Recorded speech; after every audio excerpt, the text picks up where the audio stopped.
Doctor's then going to clean out, he needs to close the uterus, right? Can there be bleeding going on? Yes. Again, how does the doctor take care of that? You guys know. There's hemostasis, whether it's mechanical, whether it's medical, right? I mean, medicine-wise, whether it's, again, blah, blah, blah. Medicine, do you guys know what medicine they use to actually have the uterus contract? Oxytocin, remember that? Pitocin, oxytocin, right? That helps the uterus contract. What does it do to the vessels? It also contracts the vessels. Now, if that's not working, the doctor likes to use a hemostat.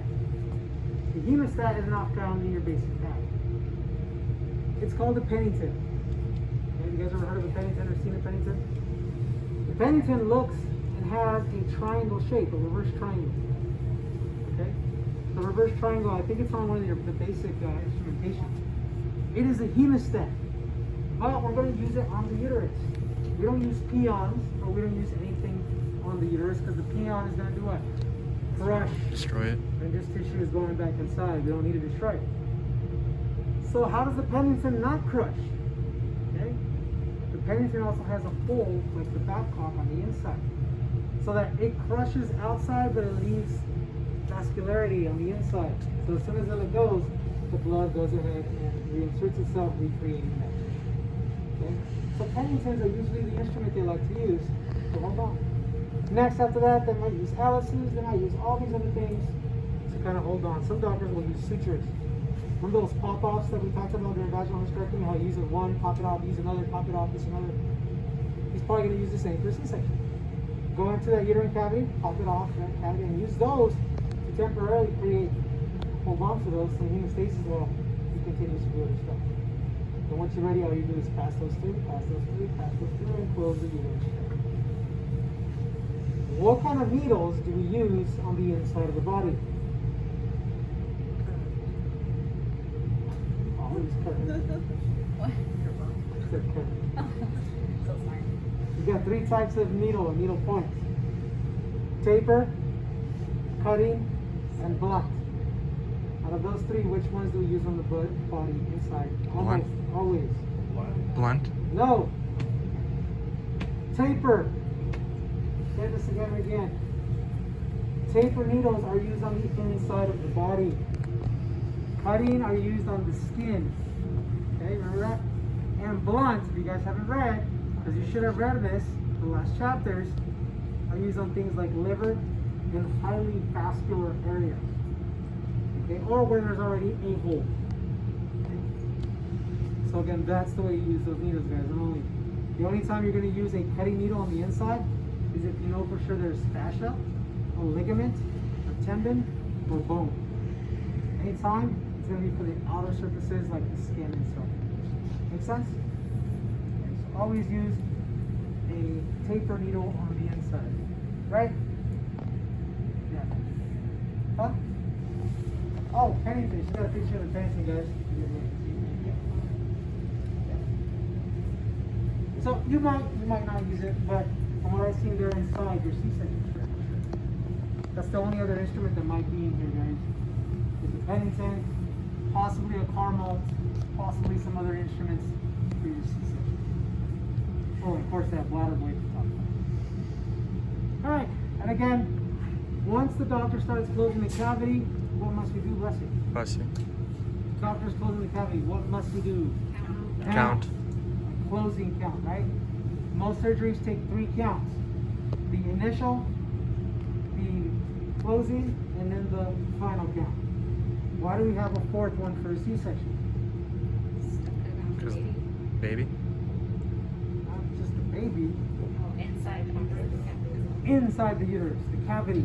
Anytime you close a cavity, you must do a closing count of the cavity. In this case, there's 2 cavities, the uterine cavity and the abdominal cavity.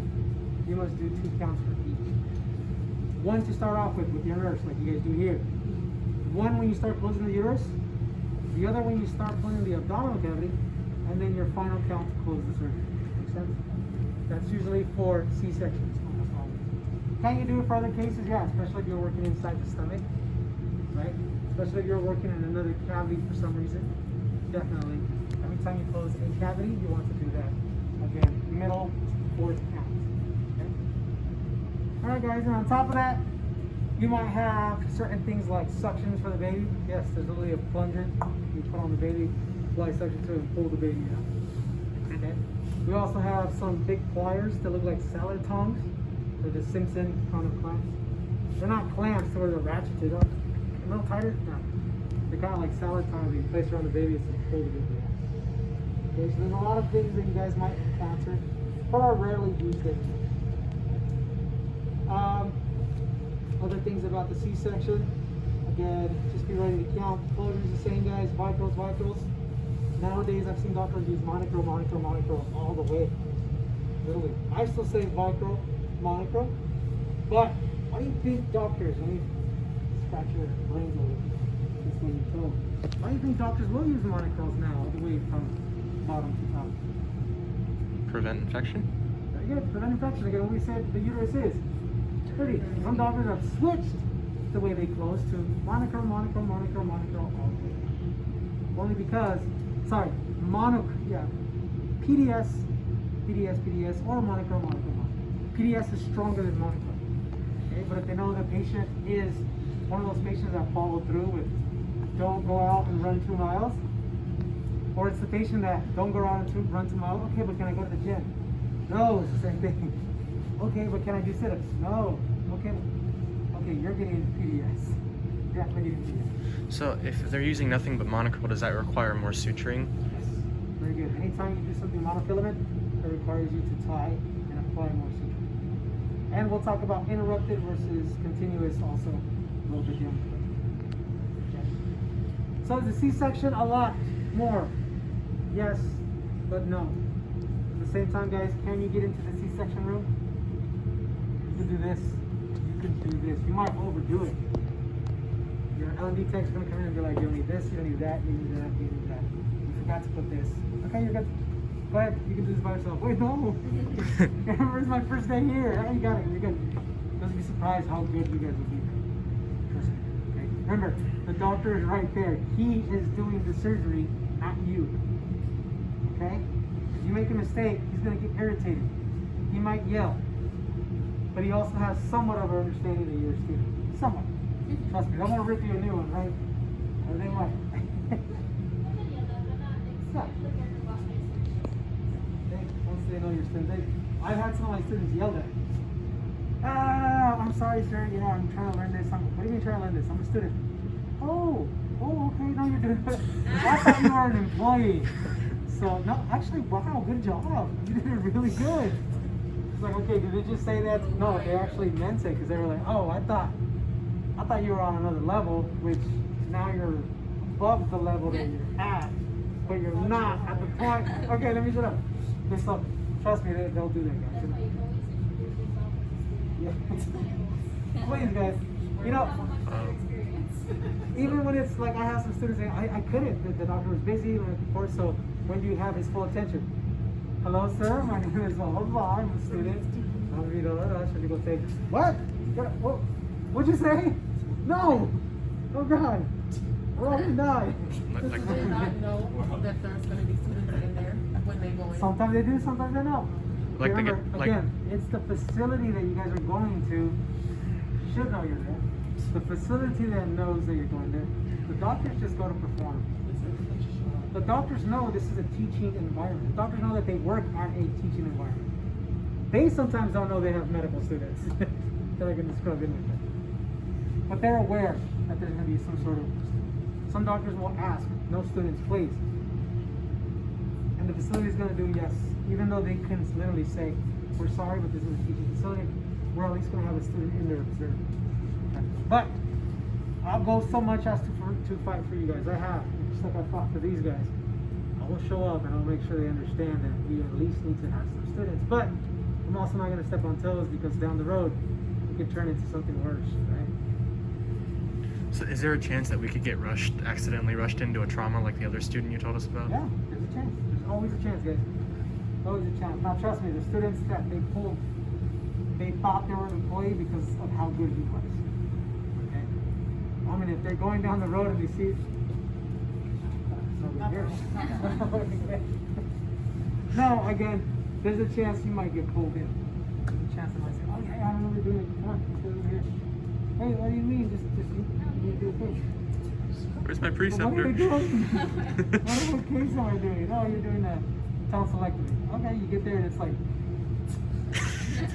what? Okay. Kind of tonsil you been? Yeah, I've done cases like that. Oh, it's just toe removal. Okay, I get in there. It's like, no, that's not a toe. What is that?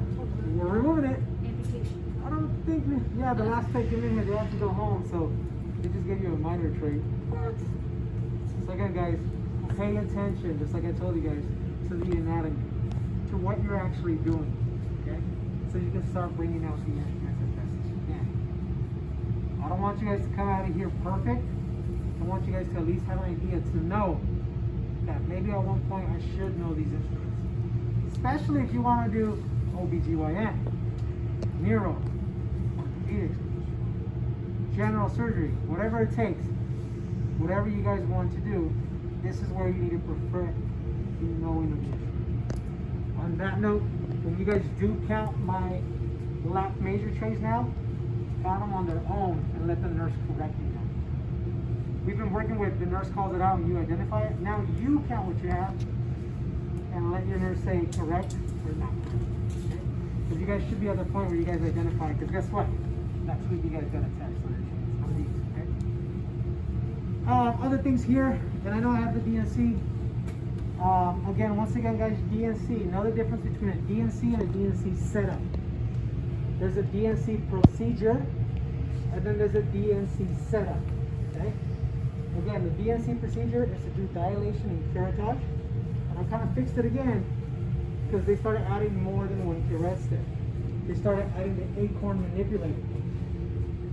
A DNC setup, when someone tells you go do a DNC setup, a lot of times that means a simple procedure like this, but it might involve hysteroscopy, it might involve cervical cone. It's still a DNC setup, but you got to make sure you find out it's a DNC procedure that you're doing. Again, the language out there is different depending on when you work. Different things are said in OSC than are from SH, from main campus. Over there, they might tell you, go do a DNC setup. Next thing you know, it's a hysteroscopy. What they meant to say is get the DNC set and the packs and stuff, and apply what you need to that hysteroscopy. Or, look at the board, okay, it's a DNC procedure, I can read that. Easy peasy. Okay? So, take a look at that again, once again, go over those things, go over this. I'm going to send you on break when you guys come back. Redo cases. Let's do as best as we can. We'll keep it to C-section, DNC, hysterectomy, abdominal, and then we'll have you guys do 2 runs. Once you guys have done those 2 runs, wait the last one. Hopefully we can finish them in time, and I'm going to show you guys how to break down. If not, I'm going to stop you in the middle of it so we can go over the breakdown of a surgical case. Any surgical case, okay? All right, guys. Can I ask a question? Yes. The right angle, what would that be used for? Not really for this case. Okay. Yeah. It's there as a hemostatic Okay. reference. It's a hard hemostat or something.